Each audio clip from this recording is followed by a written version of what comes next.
Bakla. OGD. Kuya ng pamilya. Kuya ako ni Pinang, ako si Maki, pangalan ko. Paano mo nasungkit yung role? Nag-audition din po ako, tulad ng lahat. And fortunately, nasabi ko ako. Until now, natutuwa pa rin ako. Oo. Hindi naman. Okay, si Ives. Ako po si Julian Crisostomo, bunsong kapatid ni Pina. And ako dito yung makulit na anak, tapos iyakin. Kunwari matapang pero iyakin pala. Actually po, ninang ko po si Miss Janice Lido. So, magkinakapatid po kami ni Pinang. Tapos, lumaki po kaming tatlo nila, MJ. Parang hindi naman halata. Lumaki. Sila, ako tumanda. Nahihirapan dito? O Bakit? Nahirapan sa...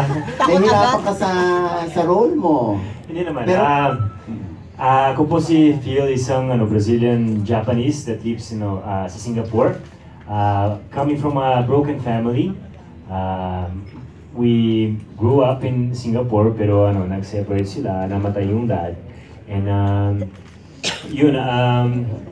eventually Nani Marcy, which is Janice, goes to work for my mom, which is Priscilla. Diba? Sorry.